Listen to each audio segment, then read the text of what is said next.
Good morning student. कैसे हैं आप सभी लोग? तो देखिए, आपके सामने बोर्ड पर कुछ लिखा हुआ है और हमने इसके पिछले वीडियो में मैंने आपको बताया था वीडियो के अंत में कि टाइप्स ऑफ न्यूट्रिशन न्यूट्रिशन के प्रकार मुझे पढ़ाना है। और न्यूट्रिशन टॉपिक मैंने आपको पूरा पढ़ा दिया था, जैसा कि मैंने आप लोगों को बताया था कि जीवों द्वारा भोजन या पोषक तत्व प्राप्त करने की क्रिया को हम पोषण कहते हैं। और उस पोषण के अंतर्गत जो पोषक तत्व थे जैसे कार्बोहाइड्रेट्स और फैट, विटामिन्स, प्रोटीन्स इत्यादि टॉपिक्स हम समझा चुके थे। और उसके बाद आपका सामने टॉपिक पड़ा हुआ है न्यूट्रिशन के प्रकार अर्थात पोषण के प्रकार। भाई, पोषण की बात कही जाए तो बहुत ही सिंपल और बहुत ही सरल टॉपिक है ये। इसको रटने की कोई भी आवश्यकता नहीं है। बस हमारे इस वीडियो को 2-3 बार आप सुनेंगे, सुनते ही आपको ये वीडियो याद हो जाएगा, ये टॉपिक सारे आपको याद हो जाएंगे। हम पोषण की बात करते हैं तो भाई हम सभी लोग पोषण के लिए किसी न किसी पर डिपेंड रहते हैं, किसी न किसी पर निर्भर रहते हैं। तो इस आधार पर पोषण जो है मुख्यतः 2 प्रकार के हो जाते हैं। देखा है कि जीवों में, भाई जीव का मतलब क्या है? हम आप सभी लोग क्या है? जीव है। जीव का मतलब है जो वृद्धि करे, जिसमें ग्रोथ हो, वो समस्त जीव कहलाते हैं। पेड़ पौधे भाई वृद्धि करते हैं तो पेड़ पौधे भी आपके जीव कहलाते हैं। और समस्त जीव जंतु तो जीव है ना। जो जीवन में जीने के लिए हम लोग भोजन पर आश्रित रहते हैं, रहते ना रहता, तो सभी क्या है? ये सभी जो है जीव कहलाते हैं। तो जीवों में पोषण मुख्यतः 2 प्रकार का होता है। मैंने फ्लो चार्ट के माध्यम से समझाने का प्रयास कर रहा हूं। तो न्यूट्रिशन के 2 प्रकार हैं। फर्स्ट प्रकार आपका आता है स्वपोषण या स्वपोषी। क्या आता है? स्वपोषण या स्वपोषी आता है, जिसको इंग्लिश में कहते हैं ऑटोट्रॉफिक। क्या कहते हैं? ऑटोट्रॉफिक कहते हैं। और दूसरा प्रकार आपका आता है विषम पोषण, जिसको कहते हैं हेट्रोट्रॉपिक। क्या कहते हैं? हेट्रोट्रॉपिक कहते हैं। और हेट्रोट्रॉपिक जो होता है वो आपके 4 भागों में बटा होता है। नंबर 1 हर्बीवोरस, जिसे शाकाहारी कहते हैं। नंबर 2 कार्निवोरस, जिसे मांसाहारी कहते हैं। और नंबर 3 स्कैवेंजर्स, मृतोपजीवी अपमार्जक कहते हैं। और नंबर 4 आपका परजीवी, जिसे हम पैरासाइट कहते हैं। तो अभी तो मैंने ये मौखिक केवल हेडिंग्स के नाम बताए हैं। अब मैं एक एक टॉपिक को इसको हम एक्सप्लेन करूंगा। ठीक है?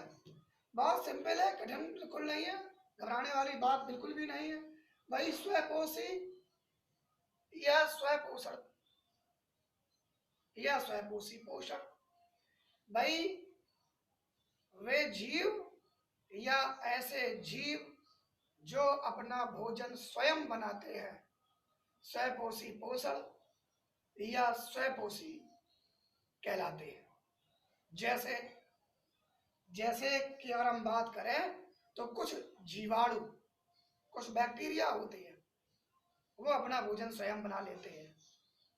और समस्त पेड़ पौधे अर्थात पादप प्रजाति अर्थात पेड़ पौधों की समस्त जातियां जो होती हैं वो अपना भोजन स्वयं बना लेती हैं।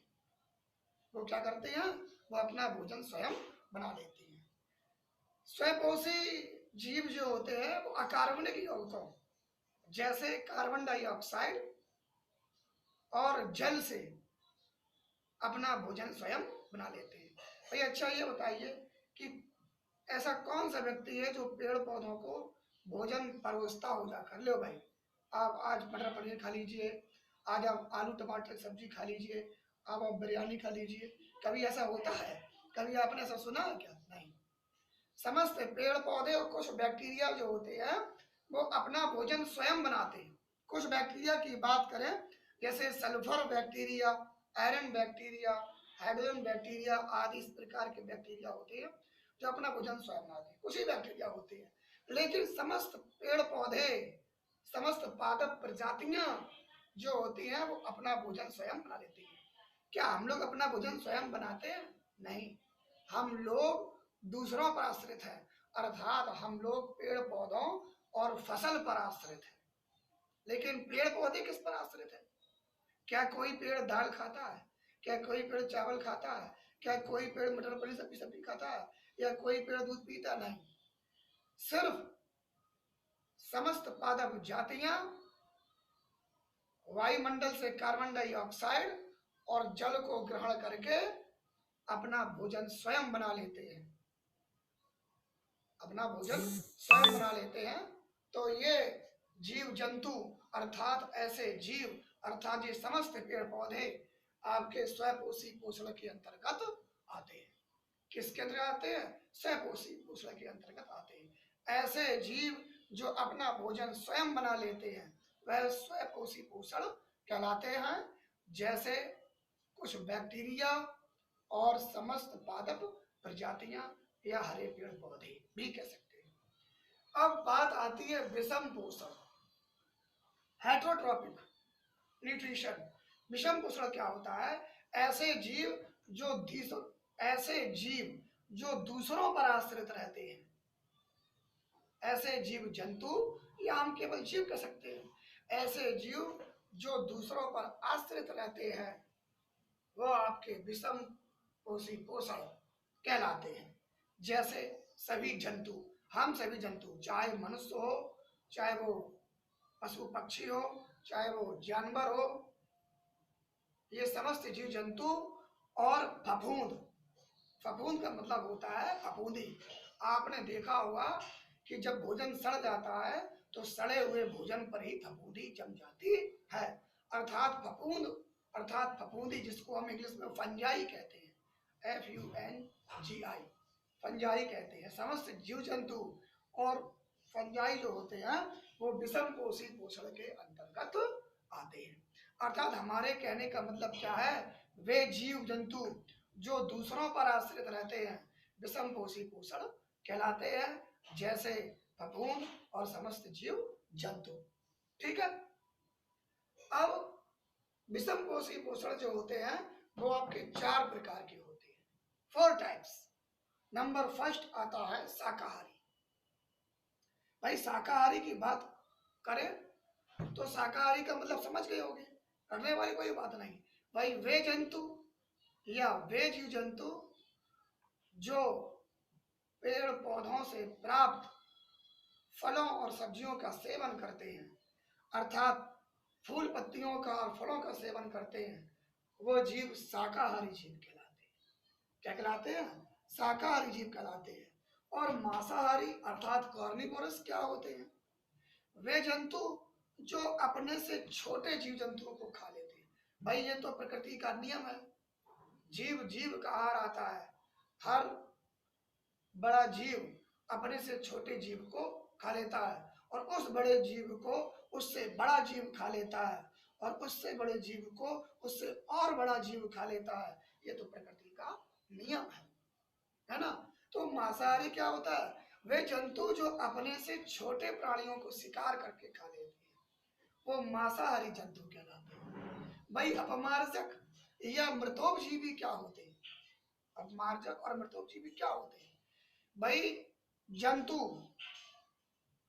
जीव जंतु और फफूंदी सड़े गले पौधों, जो पेड़ पौधे सड़ गल जाते हैं या भोजन सड़ गल जाता है तो हम फेंक देते हैं, या मृत जंतुओं से भोजन प्राप्त करते हैं। मतलब हमारे कहने का मतलब क्या है? जंतु तथा फफूंद या फफूंदी सड़े गले पौधों, सड़े गले भोजन से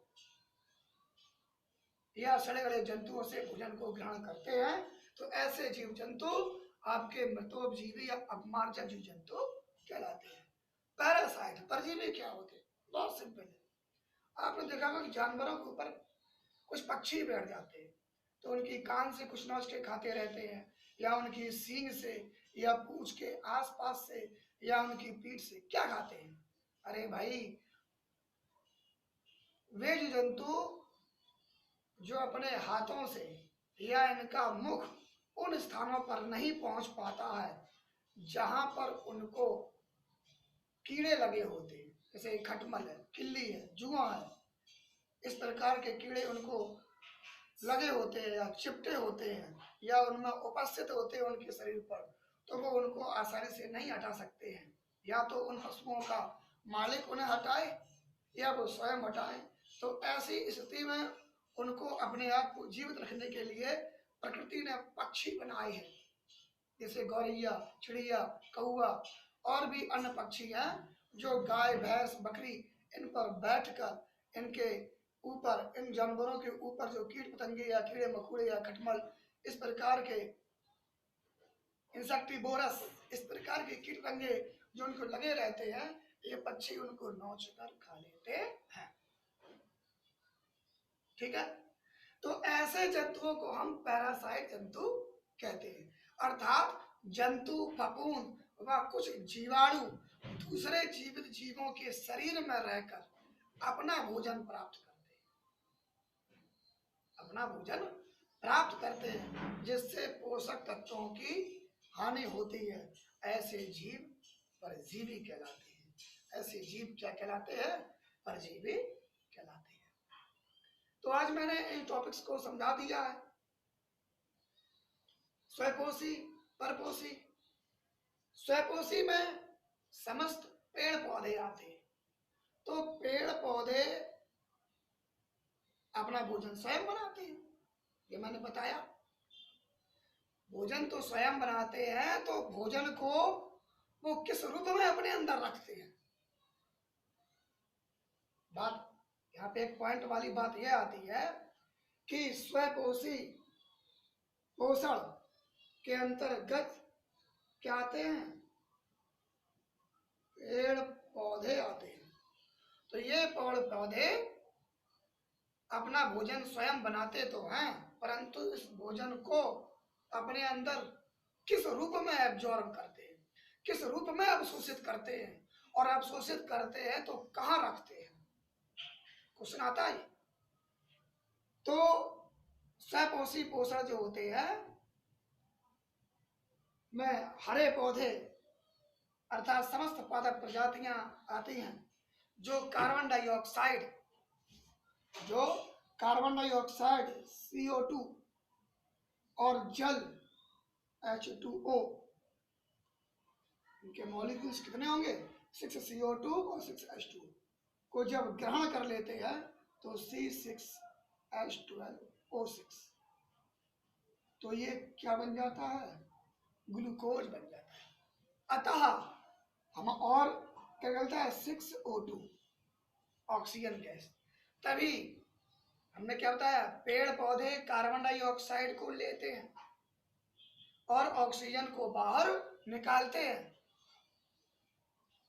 जो पेड़ पौधे ऑक्सीजन को बाहर निकालते हैं, उस ऑक्सीजन को समस्त जीव जंतु अपने में ग्रहण करते हैं। अर्थात समस्त जीव जंतु उस ऑक्सीजन के माध्यम से ही इस पृथ्वी पर जीवित रह सकते हैं। ठीक है, हमारा प्रश्न ये था कि पेड़ पौधे अपना भोजन तो स्वयं बनाते हैं। जब स्वयं बनाते हैं तो उनमें ऊर्जा इकट्ठी होती है, अवशोषित होती है। तो वह ऊर्जा किस रूप में रहती है? तो बच्चों, वह ऊर्जा ग्लूकोज के रूप में उपस्थित रहती है। किसके रूप में रहती है? ग्लूकोज के रूप में उपस्थित रहती है। और कहाँ रहती है? क्लोरोफिल, पत्तियों में।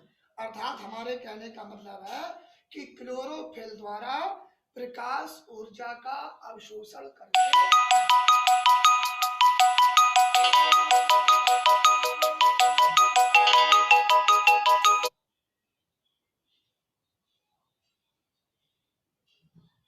अर्थात हमारे कहने का मतलब क्या है